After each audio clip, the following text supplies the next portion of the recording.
Olá, aqui é o Isamu e estou aqui para apresentar então Scrum com Trello.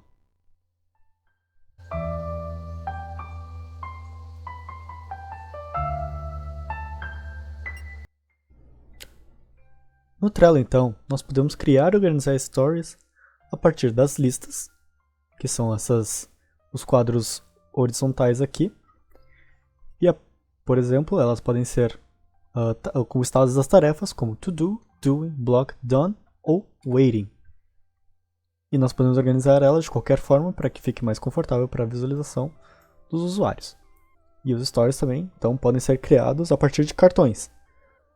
Então, se temos alguma tarefa, algum backlog ou alguma épica, nós podemos adicionar eles a partir daqui, dando então um título como release. E a partir dele nós podemos dar uma descrição, criar checklists, data de entrega, adicionar anexos e também podemos utilizar elas para outras coisas a partir de power-ups.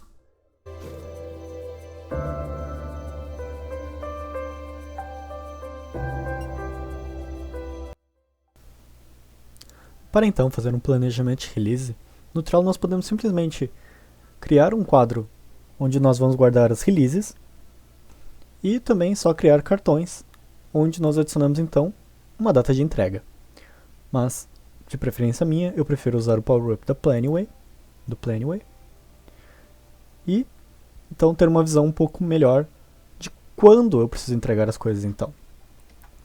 Por exemplo, então, se nós queremos adicionar todas as entregas para uma determinada data, nós temos uma ideia de quantas semanas nós precisamos fazer os backlogs para fazer as entregas. Temos então o protótipo na semana 12, o alpha na semana 13, o beta na semana 14 e o gold na semana 15.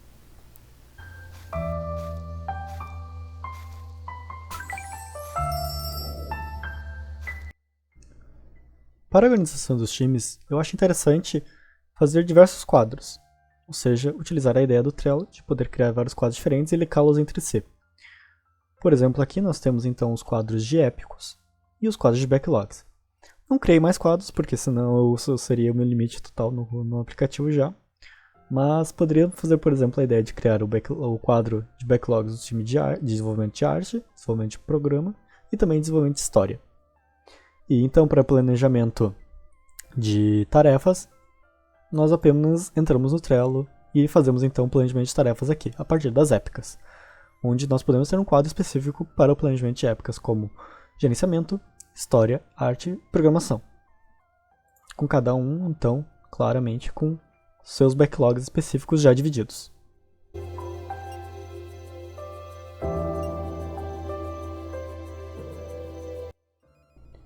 Entrando então no tópico de priorização de backlogs, nós podemos utilizar então um power-up simples chamado de campos personalizados, entre os quais nós podemos utilizar diversos métodos de priorização. Um que é mais utilizado é o Story Point, dentre o qual as pessoas envolvidas no time fazem uma determinada votação e determinam quantos Story Points aquele backlog vale e quanto esforço deve ser colocado nele, no caso, né? Sendo que quanto maior o valor do Story Point, mais prioritário ele é. Então, a partir disso, nós podemos então criar um novo campo nos campos personalizados, chamado então de Story Point. Então, adicionar claro. Nós temos que definir que o Story Point é um cartão do tipo numérico, não uma caixa de seleção. Então, vamos de novo, Story Point. Então, adicionamos que o Story Point, por exemplo, vale 50 pontos. E a partir dele, nós podemos ter a visualização aqui, que ele vale 50 pontos. E então, nós fizemos isso para cada outro campo. Então, nós temos o quão prioritário é o backlog.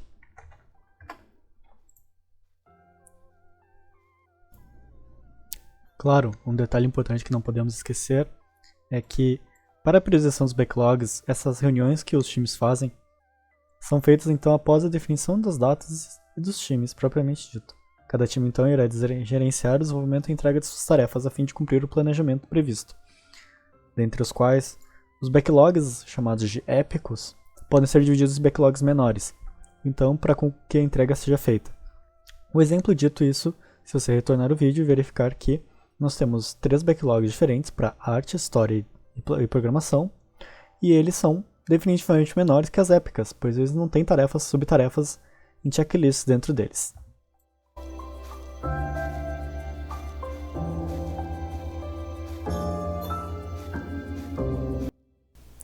Então, chegando ao último tópico sobre gerenciamento da sprint, não deixa de ser tão complicado quanto os outros, né?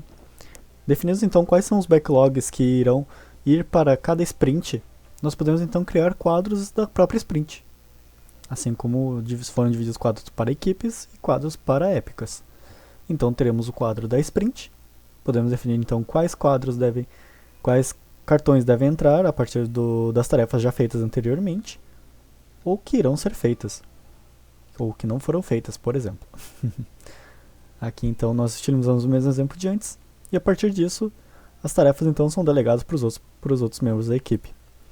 Por exemplo aqui, já feito, nós temos então que as tarefas de programação Game General Mechanics já então tem 4 tarefas, sendo elas movimento, ataque, inventário e pause. E elas podem ser feitas por indivíduos diferentes a partir de assinalando membros da equipe para essa tarefa. E é isso. Muito obrigado, espero ter ajudado.